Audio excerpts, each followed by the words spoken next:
Anand. Yes, sir. So today we are going to see about a pulse amplitude modulation and demodulation experiment. So in this, so here one transistor, base, collector, emitter. For the base we should connect 30 kilo ohm and for the collector 5.6 kilo ohm. For 5.6 we should connect M of t. For this 30k we should connect C of t. And we should know one condition. For M of t 100 Hz and 3 volts we should give sine wave, and for C of t we should give square wave 1 kilohertz and it is 6 volts.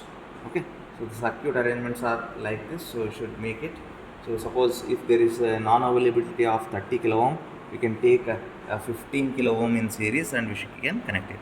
So use two signal generators, one signal generator of 100 Hz and 3 volts and it is sine, other signal generator square wave 1 kilohertz and it is 6 volts.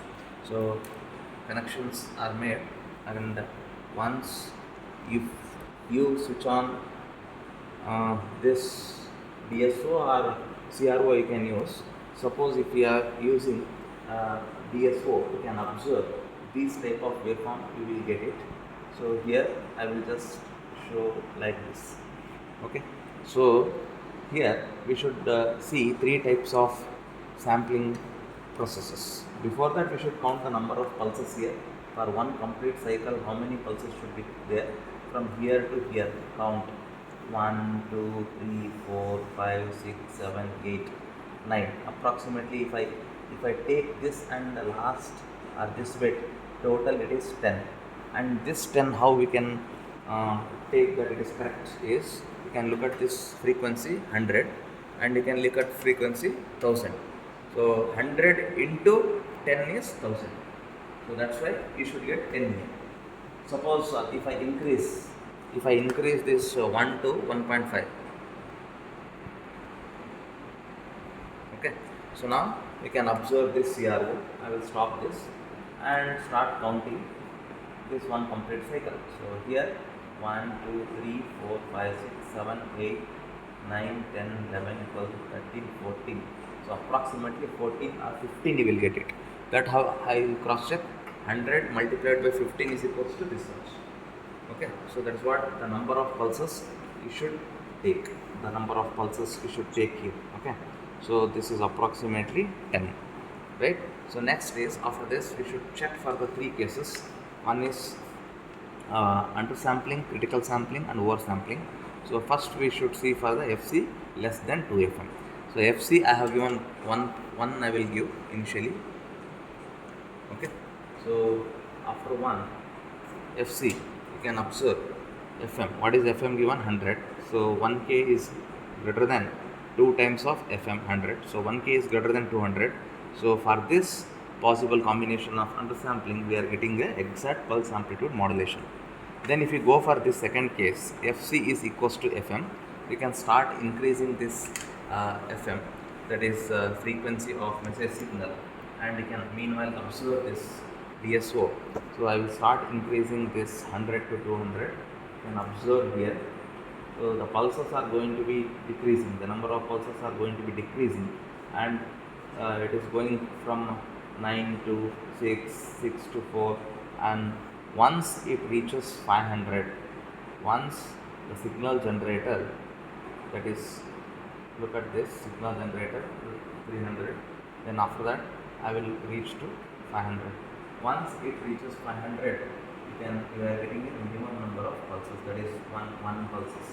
So this stage is called as critical sampling. We can able to recover 1 or 2 samples for the one complete cycle. So if I go for the third one, which is FC less than 2 FM, for this case FC is 1K and we should give FM also 1K. So I will increase this, and also you can observe this DSO. So I will increase it to 1K. So once I give 1K, and you are going to get this type of signal where I am unable to get the samples. You can observe this. I am unable to get the samples. So this is called as oversampling. So overall, this experiment is pulse amplitude modulation and demodulation. Okay, so this is about the modulation process. So now demodulation process is just take the output from here, connect it to DRB, right? So here Instead of DRB, you can use a resistor also. Then one capacitor we have taken and connect the output across these 2 points. So here we will go back here with respect to the 500, 100. Okay. Then after that it is 1K. Then we will come back to this original format. Then after that we are going to connect this output at the junction point of this PRB and C capacitor.